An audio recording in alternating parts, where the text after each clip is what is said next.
Hey everybody, it is the Blank Canvas podcast. Whoop, whoop. You got myself, Mina West. And me, Jennifer Noir.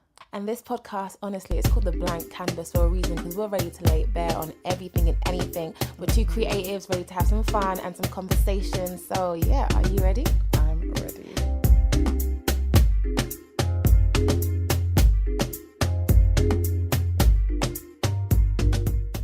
So we're going to jumpstart with a kind of fun game. I want to ask you like a couple of questions from this app. So, question. What do you think people say behind your back about you? Do you know what? I feel like I'm like Marmite. Like there's two. Okay. And there's no lukewarm with me. Like you either really love me or you hate me. Not hate me because I've hurt you, but hate me because I either come across standoffish or I'm just who I am. I'm distinct. I like my space. This is ways I like to be approached. And the people who love me accept that and love me for that. Yeah. And the people who try and change me just hate me because of that or dislike me because of that. So the people that dislike you, what do you think they're saying? Do they think you're saying that she's standoffish? You think she's too good? She thinks she's too nice. I've been hearing that since I was 16. Everyone says it, but it's like, I don't think I'm too nice. I just like space. That's all. Just like respect my space. I believe that. But yeah, I like know you already. though. Oh, I like you too, girl. I'm winking at you, girl. I like you. All right, my question. What would you change about your relationship with your family? Family relationships. A bit deep. If I could, I always wanted like relationship. I would be closest with my dad if I could change that. Definitely be a lot more closer. I'm working on it though. There's always time to like work on that and things like that. And then I wouldn't change it because me and my brother are both fiery individuals and we love each other hard regardless anyways, but we know how to argue too because of our fieriness. But our relationship is still pretty sick though, because so I wouldn't change anything around that. It's just we sometimes if we argue like it's a bit peak, but it's been a while since we argued. But I think the main thing is a stronger relationship with my dad if I could change anything. Okay, cool. What about you? Oh yeah. And I forgot to ask you about the first question as That's well. alright. I don't even remember. Yeah, it's fine. No, wait. Let's do that one. What do you think people say about you behind your back? Nobody talks behind my back. I'm amazing. What do you mean? Oh, what is this delusion I'm every joking. time? I think. Oh my god. You want to talk? I think people think that I'm a bit ditzy. Really? I don't know. Or actually somebody recently told me to my face though that I have princess syndrome. That I just expect people to do stuff for me, and I. Yes, no, that is true. Wow, that is true. You do have a bit of princess. I have it as well, though. Do you see the difference? You. Wow. Why should anyone tell you who you are? Wait, I just thought the guy was a bit crazy. What do you mean? You agree? I have princess syndrome. Okay. No, okay, wait. Let me clear this up because I feel like you're gonna get your feelings. I feel like my experience with you. Yeah. I can tell your love language is acts of service a bit. Like you like people doing things for you. Who doesn't? And that's not everybody has that as a love language, but that's fine. There's nothing wrong with being a bit princess. I am a bit as well. There's nothing wrong. Own it. Own who you are. Thank you. It was just quite funny when someone told me. I'm petty, but I think people tell that to my face as well. Like I'm petty sometimes. I haven't seen that side yet. Good. It's like if say I believe something's right and somebody told me it's wrong and then it's proven that I'm right, I'm not letting that go. Oh my gosh, you're one of those people. I'm not letting it go. I said this, I did this, it happened, I did this. So but yeah, or she talks too much. Yeah, I feel like a lot of things people tell me to my face as well. It's good. That means you've got real friends around you. Yeah. The people that I don't like, I don't even think they care. So the people that don't like you, what do you think they say about you behind your back? Honestly. That she's too giddy and happy and I don't like being around the energy. And they might think it's fake, but... Oh. But then really oddly, if they don't like me, then I'm not happy around them and I don't like them. And if I'm happy, it is fake because I'm just trying to I can't be bothered with energy. So they may be picked up on the right vibe because I don't like them. Oh my gosh. Petty. See? I've understood this petty now. What was the second question? About the family? Yeah. What was it again? The question is, what would you change your relationship with your family? family? Oh yeah, I asked you. Yeah, sorry. Okay. I would say in my family, I am the odd one. I feel like in every family there's a bit of an odd one. Really? I'm really the odd one. And if I was to change one thing, I would change that. Yeah. I'd make us I'd make them able to understand me a bit more, or for us to be able to relate to each other a bit more. That's one thing I'd change, because I feel like that makes me feel very I mean, I love my family, they're my everything, but it makes me feel a bit distant from them sometimes, because they don't always understand my perspective or my understanding. But yeah, that's me. Okay. I think One it's more your turn. question. Do you think you're ready to be a parent? Why and why not, if you don't think you're ready to be a parent? Ready to have some babies? At this very moment, I'm not, because I'm single. I hear that.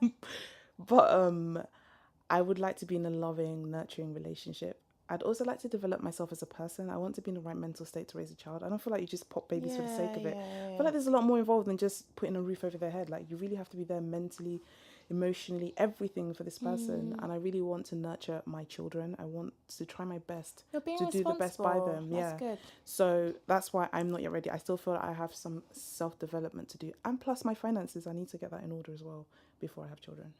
Interesting. By God's grace. What about you?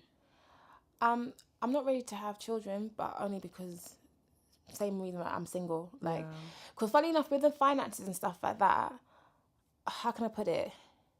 Maybe because like I saw how my mum hustled. Not that I should be in a comfortable position, but I'm more around just ensuring that I'm with a partner and with my husband, and we both want to nurture that child together, and we're being in a strong relationship so that child knows what love looks like.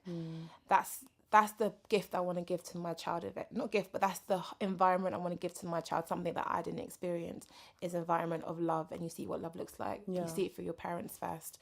So yeah, until like the right person comes along, and we know that we both have the same mission to raise a family in that way, I will not be ready. But I do love me some children. Children are so cute. Every time I see them, I'm like, oh, so cute. Then I give them back. And I start crying. One time I babysat for like an hour, and I was like, this baby won't let me drop her. Like, they're so cute though. Yeah, Something about babies just makes everyone happy. Like, oh, it's annoying because at work they let dogs come. I love workplaces like that. See, I prefer babies to dogs. If they brought their babies, I'd be so happy. The dogs that annoy me sometimes. But okay. What is something I could do that would make you never talk to me again? That you could do? I think, but the main thing is the biggest thing is betrayal. But the betrayal can come in like loads of different forms. Okay. So, sleeping with my partner, that's a big betrayal. Kind of crossing between certain type of lines. Betrayal can even come into finances, which like being dodgy. Like being dodgy. So betrayal and like me feeling like I can't trust this person. Yeah, that's the thing in my head that comes up to mind, like make me never talk to anybody ever again. Yeah. I don't know, do you have any other ones? For me personally, this is why I don't know if I'm a bit petty, or maybe even unforgiving, if I'm being honest. If somebody does, I'm not saying I'm an innocent person that's like totally without badness or sin. But one thing I know that I am not guilty of is I don't devise plans to hurt people. That's something I never do. It's so effed up to me. It's not something I want to ever do. So whenever somebody does, whether it's even friends or family, if somebody does something and I know that they literally devised that just to hurt me, I find it very hard to go back to them again. It's like, I don't see the point of the relationship because this is your capability, and not only have you done it now, you probably will keep doing it again. You got to protect yourself. Yeah, exactly. So that's the one thing that I can't really entertain with people. Sometimes I'll be friends with people, we'll go out as a group, and then somebody will do something really blatantly horrible on purpose because either they're upset that I did something or whatever. Instead of to talk to me about it, their retaliation is to punish you by doing something mean. Yeah, you don't want to share any story, but do you have any examples of maybe anyone trying to do that with you? Girl. If I tell the story now, they listen. I don't want to. Okay. I'm not going to say anything. Oh, okay. Next time, further down the episode, I'll say something with you, but I don't want. Okay, that's gonna be an episode. Make sure you keep following us to find out. But yeah, I just don't like people like going out of their way to hurt you on purpose. It's just a bit, why? Yeah, I get that. And that's even with words as well. Yeah, I get that. Okay, next we're moving to the next section of our podcast, which is called The Exhibit. It gives us an opportunity just to make sure we're always plugged into the creative field and just share with our listeners some creatives that's been inspiring us recently. So, Jem, who's been inspiring you? Right, I really have to tell you guys about this really cool kind of interior blogger. Her Ooh. name is Olivia Silk. Ooh. So her is Lust Living on Instagram, but we'll put her pictures up on our page. So she bought a property, I believe, with her husband or her husband to be, and the house was like, not that nice, just like a normal kind of house. And I've been following her for like maybe over a year now. I'm watching her just renovate her house slowly. The way she's renovated it is so nice. Like, Yeah. oh my gosh, her taste is amazing. Well, I'm gonna She definitely has check her out. she has this office room where she has like a Dalmatian wallpaper and then neon lights and then her Mac, and then she did this cool thing with her desk where like the IKEA, that standard IKEA kind of chest of drawers you see everywhere. I don't know if it's called Malm or something. It's white. So she got 2 of them, and then she put like a whiteboard on top, and that made she's so smart and so good, and she just did her washroom. So nice. I'm definitely gonna check her out. I like her seeing out. interior design. I keep thinking when I have that in place. I know, exactly. It's literally goals. And she shows before and after, so you're like, wow, I can't believe this is what it looked like before. I'm And this is what definitely it gonna looks check like her now. out. So Definitely good. gonna check her out. What's yours? Mine is an artist called Nadia Lamani. I hope I said her name properly. And I think she's quite new in the game and stuff like that, but I'm really, really inspired by the work she's recently been doing. She's been playing with like photography and sketch art as well, or sometimes doing like paint on her face, on half of her face. And it looks quite striking when you look on the page. She has like lots of stuff on her Instagram, and just playing with different types of tones of like art, like photography and sketching, just looks really cool when she combines it together. And also like her being a woman, playing with sensuality.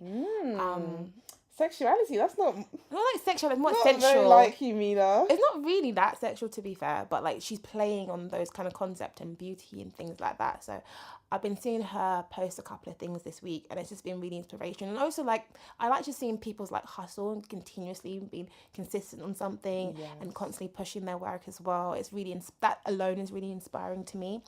I actually saw her work sometime last year. She was exhibiting it somewhere, the same place I was performing, and it was the first time I saw her work, and I thought, oh my gosh, it's really, really amazing.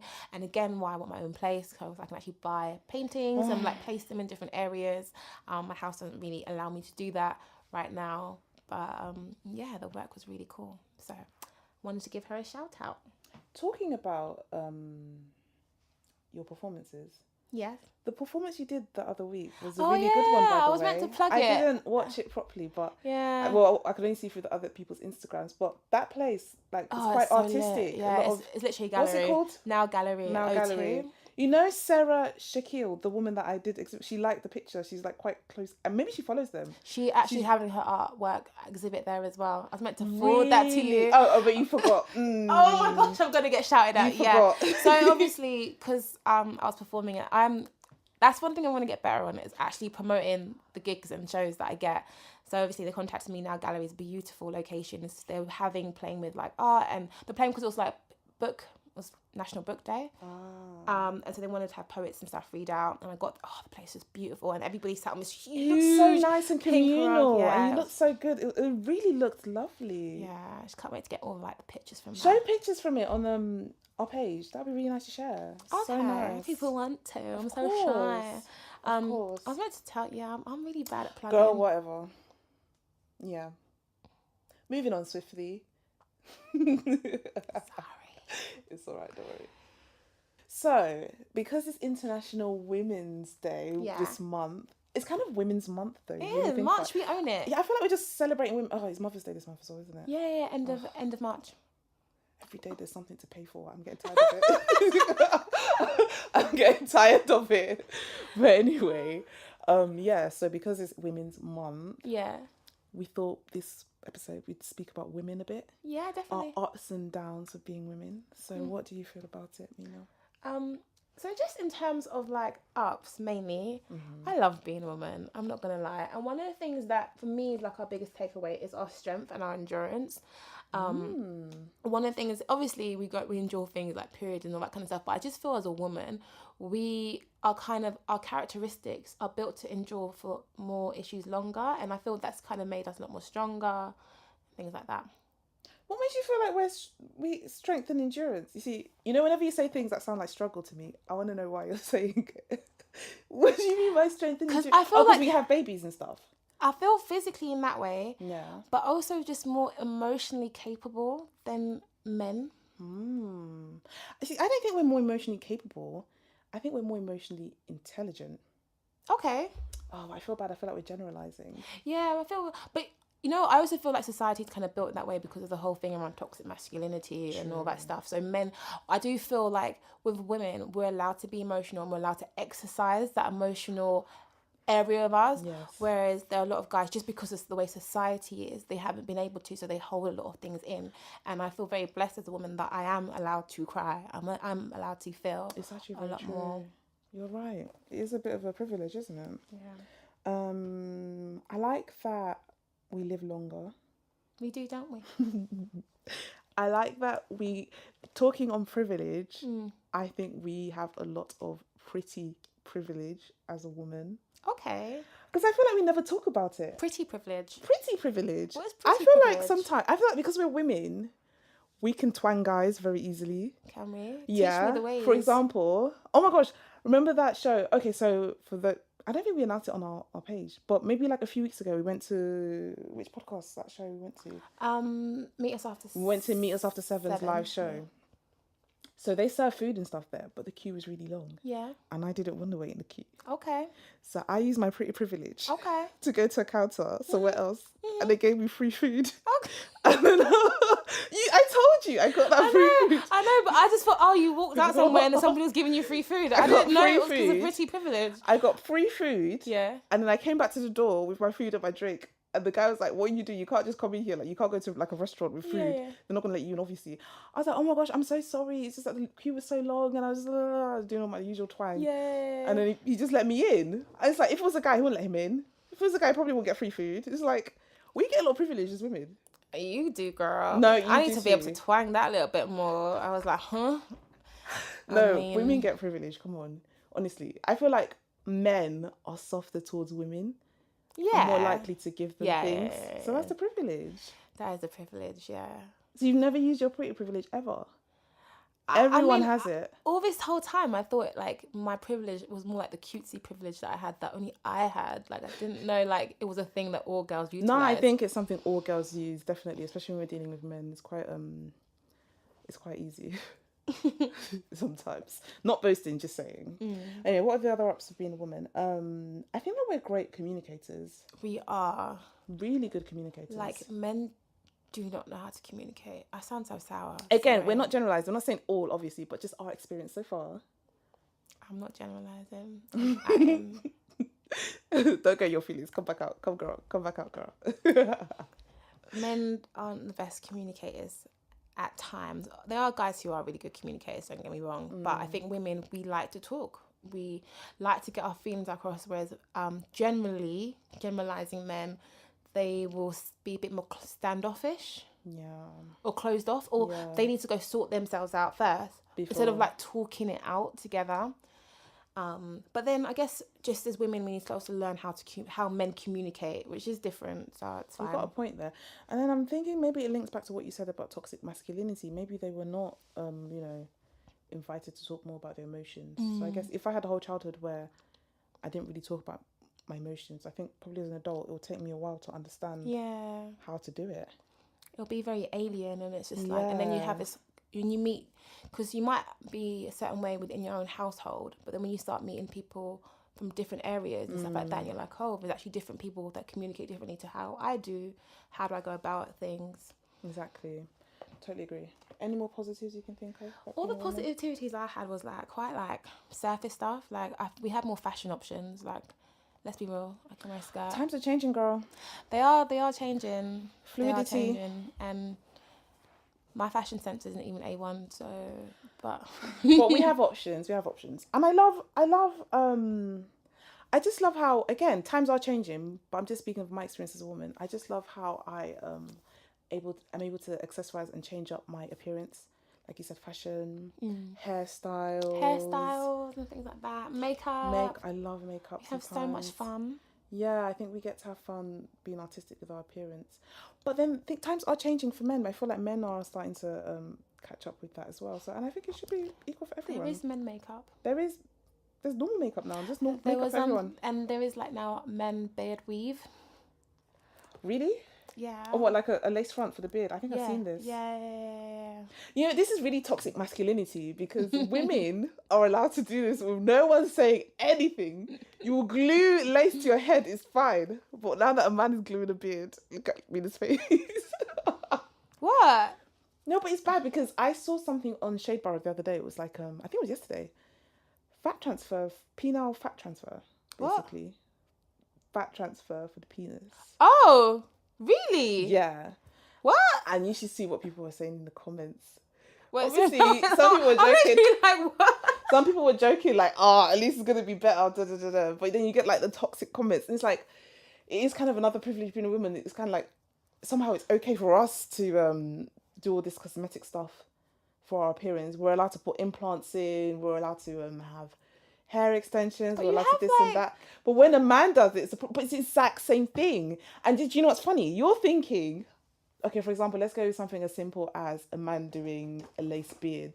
Yeah, I think that's okay. Really? Because you know, sometimes like guys like have days where they have to go like fully shaved off, but they didn't want to. So in the meantime, while it's growing back, you know. But it's because they have one. Like Idris Elba, he had to cut off his beard for a movie. Yes. And I looked at him, I was like, baby, you shouldn't have done that, but it's okay. Yeah, fair enough. So he could get away with it, you know, because I know he has the capability of getting one back. Can you imagine going home, your man?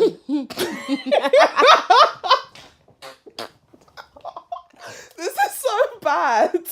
This is literally what toxic masculinity is done. We can't even like imagine. Me personally, I don't do lace fronts, so I don't want to see my man doing it. It's just it's a bit much for me personally for a man to come home. But you don't do lace fronts, but when you still do extensions or weave or wigs. I do wigs, yeah. Then what's the difference? No, lace front is different. How's it different? Because it's glue. Oh, is it glue? I feel like maybe they're like what? I don't. Maybe they just put a little bit of glue on. So can you imagine you're both getting ready and he's like dabbing down the glue here, there. Babe, move aside a bit. I need to get. I'll be like, let me help you. Would you really? Yes. I don't know. I'm not gonna lie. That's something. But I will help. So what about if your guy wanted to do? We're completely segueing. What about if your guy wanted to do cosmetic surgery? So would you be happy with that? So if he wanted to do fat transfer to his arse. See? Oh my gosh.